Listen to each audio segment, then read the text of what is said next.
Everyone, আমার একটি নতুন ব্লগে আপনাদের অনেক অনেক স্বাগত।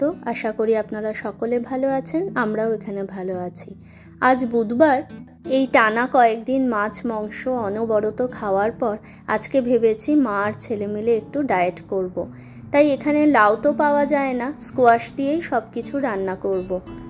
স্কোয়াশগুলো অনেকটা লাউয়ের মতোই দেখতে হয়, তবে লাউয়ের মতো অত নরম হয় না। লাউ দিয়ে ব্রেকফাস্টে একটু প্যানকেক বানাচ্ছি।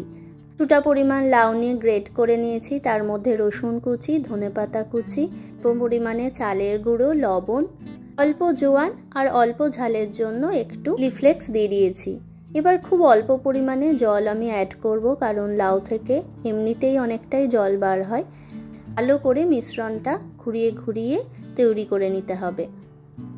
এবার প্যানটাকে ভালো করে গরম করে নিয়ে একটু অয়েল ব্রাশ করে নেব, দিয়ে প্যানকেকের আকারে দিয়ে দেবো। যারা ডায়েট করছেন তারা অবশ্যই একবার হলেও এই রেসিপিটা ট্রাই করবেন। আমাদের এখানেও কিন্তু আজকে বেশ ভালো গরম, আজকে 20 ডিগ্রির ওপরে টেম্পারেচার। এই গরমে এর থেকে ভালো ব্রেকফাস্ট আর কিছু হতে পারে না। ওমের টিফিনে একটু পাকা পেঁপেও কেটে দিয়ে দিয়েছি। এবার দেখুন বাইরে আজকে কি পরিমাণে রোদ। সকালবেলায় সাধারণত ঠান্ডায় থাকে, তার জন্য হালকা জ্যাকেট বা সোয়েটার পরিয়ে পাঠাই, কিন্তু আজকে গিয়েই খুলে দিতে বলেছি স্কুলে। এখানকার রোদের তাপ প্রচণ্ড হয়, কে বলবে এখন সকাল 9টা বাজছে। এত রোদ আগে জানলে একটু সানগ্লাসটা নিয়ে আসতাম, বেচারা রোদে একদম তাকাতে পারছে না। আজকে এই রোদের জন্য একটু পার্কের ভেতর দিয়ে বাড়ি ফিরছি। চারিদিকটা দেখুন, হলুদ ফুলের সাথে সাথে অনেক সাদা ফুলও ফুটে উঠেছে, তবে এই সাদা ফুলগুলো থেকে এখানকার মানুষের পোলেন অ্যালার্জি হয়। পার্কের চারিদিকে এখন দেখছি গ্রাস কাটিংয়েরও কাজ চলছে। মিউনিসিপ্যালিটি থেকে গাড়ি এসে গেছে। এখানকার মানুষজন খুব সকাল সকাল কাজ শুরু করে দেয় জানেন। নর্মালি এখানকার অফিস আওয়ার্স 9টা থেকে শুরু হয়ে যায়। আর এই যে গাড়িটা দেখছেন, এখানে সমস্ত গ্রাসগুলো যেগুলো কাটা হয়ে যাবে সেগুলো বস্তাতে করে নিয়ে চলে যাবে। এই সাদা গাড়িগুলো দেখছেন, এই গাড়িগুলো আবার ট্রাকেরও কাজ করে। বিভিন্ন হেভি জিনিসপত্র, গাড়ি সব কিছু এটা দিয়ে ক্যারি করা যায়। আজকে ওমকে সারপ্রাইজ দেওয়ার জন্য বাড়িতে একটু ওটস দিয়ে আইসক্রিম বানাচ্ছি। বেশ অনেক দিন ধরেই ও বলছিল আইসক্রিম খাবে, কিন্তু ঠান্ডার জন্য দিতে পারিনি। এখন আবার গরমকাল শুরু হওয়াতে স্কুলের সামনে প্রতিদিন দেখছি ছুটির সময় আইসক্রিম ট্রাকগুলো দাঁড়িয়ে থাকছে। সচরাচর সেইগুলো দেখে বাচ্চাদের আরও মনে হয় যে আইসক্রিম খাওয়ার। আপনারা বাড়িতে এই ধরনের ওটস দিয়ে আইসক্রিম বানিয়ে বাচ্চাদের খাওয়ালে বাচ্চারা বেজায় খুশি হবে। ওটসের মধ্যে একটু ড্রাই ফ্রুটস দিয়ে দিলাম, নারকেল কোড়া দিয়ে দিলাম, অল্প মিষ্টির জন্য খেজুর দিয়ে দিলাম, ফ্লেভারের জন্য একটু এলাচ দিয়ে দিলাম, আর ঠান্ডা করা দুধ দিয়ে ভালোভাবে মিক্সিতে ব্লেন্ড করে নিলাম। আপনারা একটু বেশি আইসক্রিমে মিষ্টি পছন্দ করলে এর সাথে মধুও অ্যাড করতে পারেন, আবার চিনিও অ্যাড করতে পারেন। আগের বার ইন্ডিয়া মার্কেট থেকে যে কুলফি মালাইয়ের আইসক্রিম নিয়েছিলাম তার দুটো কাঠির ভাঁড় ছিল, সেটা দিয়েই আইসক্রিমগুলো জমাতে দিয়ে দেবো। টেস্ট করে দেখলাম একদমই মিষ্টি হয়নি, তাই এর সাথে আবার একটু ব্রাউন সুগার মিশিয়ে দিচ্ছি। চিনিগুলো ভালোভাবে মিশানোর পর এবার ঢাকা দিয়ে ফ্রিজে রেখে দেবো। আমাদের এখানকার ফ্রিজারগুলো জানেন অতিরিক্ত ঠান্ডা, মোটামুটি আধ ঘন্টা রেখে দিলেই বেশ ভালো মতো জমে যায়। দুপুরের রান্না বান্নাও আজকে হয়ে গেছে। এখন ওমকে স্কুল থেকে আনার আগে একটু ওমের জন্য ফ্রুট জুস বানিয়ে রেখে দিচ্ছি। এই গরমে ঠান্ডা ঠান্ডা একটু ফ্রুট জুস করলে শরীরটা ঠান্ডা হয়। এখানে কিছুটা বেদানার জুস বানিয়ে দিয়েছি। ওপর থেকে বীজগুলোকে আলাদা করে ছাঁকনি দিয়ে বার করে নিচ্ছি। আর এবার ফ্রেশকোতে গিয়ে জানেন এরকম আখের গুড় পেয়েছি, এত সুন্দর টেস্ট। এবার থেকে রান্নাতে গুড় দিয়েও করতে পারবো। অল্প পরিমাণে গুড় এর মধ্যে মিশিয়ে দিলেই রেডি হয়ে যাবে ঠান্ডা ঠান্ডা বেদানার শরবত। এবার চলুন ওমকে আনতে যাই আর আপনাদেরকে বলি কানাডার শিক্ষা ব্যবস্থা আমাদের দেশের তুলনায় কতটা আলাদা, আর এখানকার স্কুলের ভর্তির কী নিয়ম। এখানকার স্কুলগুলোকে দুটো ভাগে ভাগ করা হয়, সরকারি স্কুল যাকে এখানে পাবলিক স্কুল বলা হয়, আর প্রাইভেট স্কুল। আবার বেশ কিছু খ্রিস্টান স্কুলও আছে। তবে আমাদের দেশে যেরকম প্রাইভেট স্কুলগুলোকে প্রাধান্য দেওয়া হয় পড়াশোনার মান ভালো হবে বলে, এখানে কিন্তু ব্যাপারটা একদমই আলাদা। এখানে 95% বাচ্চাই পাবলিক স্কুলে পড়াশোনা করে। দাঁড়ান, ওমকে খেতে দিয়ে বাকি গল্পটা বলছি।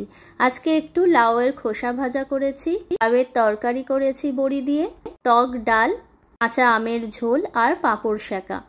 দেখুন আইসক্রিমটাও ভালোভাবে জমে গেছে, একটু ওমকে দিয়ে টেস্ট করায়।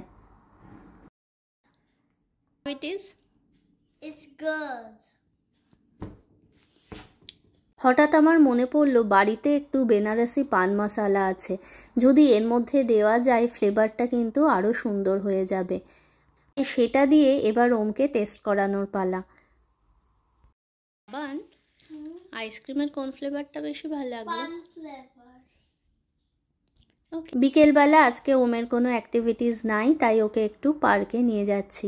আর এই গাছটা দেখুন, এই কালারটা এত সুন্দর লাগে।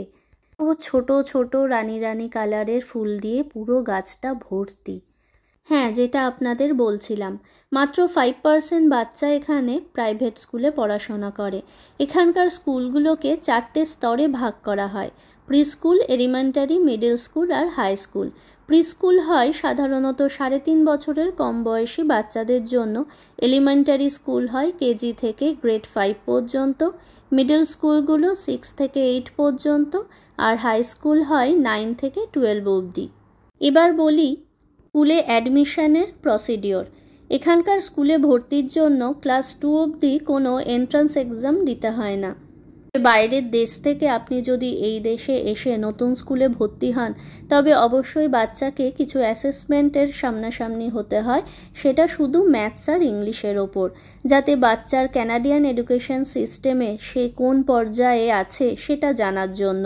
কোনো বাচ্চার যদি আবার ধরুন কোনো ল্যাঙ্গুয়েজ বা ম্যাথস কোনো কিছুর এক্সট্রা সাপোর্টের দরকার হয়, তার জন্য আবার স্পেশাল ক্লাসও কিন্তু স্কুল থেকেই দেওয়া হয়।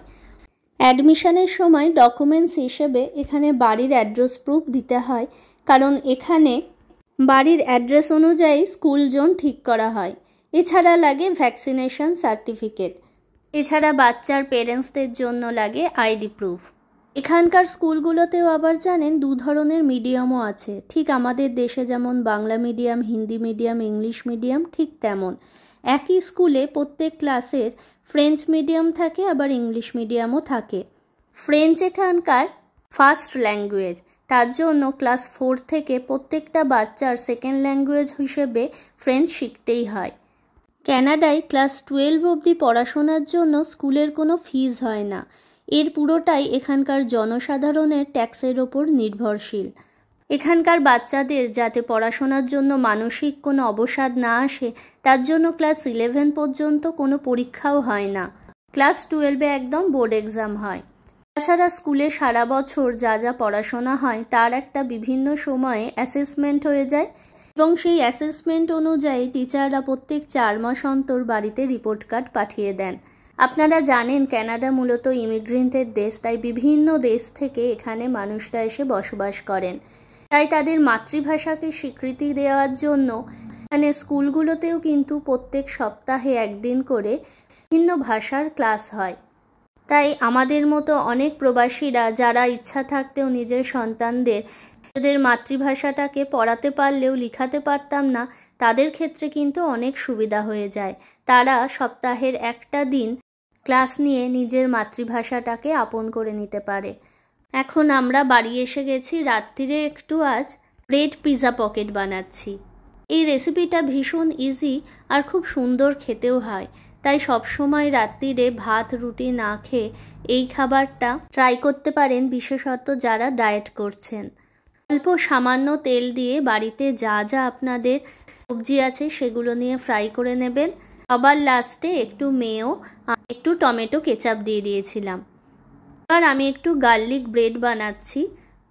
ব্রাউন ব্রেড তো কেনাই আছে, বাটার একটুখানি নিয়ে মাইক্রোওভেনে গরম করে নিলাম, তার মধ্যে একটু রসুন কুচি দিয়ে দিলাম আর কিছুটা পরিমাণে চিলি ফ্লেক্স।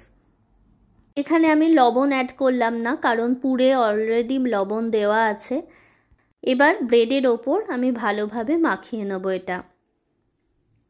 এবার যে পুরটা ঠান্ডা করে নিয়েছিলাম সেটা একদম ব্রেডের মিডলে ডায়াগোনালি বরাবর দিয়ে দেবো।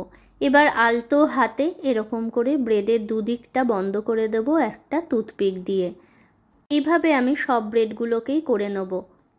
উপর থেকে আমি একটু চিজও ব্যবহার করেছি, আপনারা যদি চিজ পছন্দ না করেন তাহলে স্কিপ করে নেবেন। এবার গরম তাওয়াতে একটুখানি বাটার আমি ব্রাশ করে নিয়েছি, এর মধ্যে একে একে ব্রেডগুলো দিয়ে দেব। আপনারা এই প্রণালীটা গ্যাসের ওভেনে না করে মাইক্রো ওভেন বা ইলেকট্রিক ওভেনেও কিন্তু করতে পারেন। চলুন আজকের ভিডিওটা তাহলে এখানেই শেষ করি। আজকের ভিডিওটা কেমন লাগলো অবশ্যই আমাকে কমেন্ট করে জানাবেন। ভালো লাগলে লাইক, কমেন্ট ও সাবস্ক্রাইব করে আমার পাশে থাকবেন। সুস্থ থাকবেন, ভালো থাকবেন। দেখা হবে নেক্সট ব্লগে খুব তাড়াতাড়ি।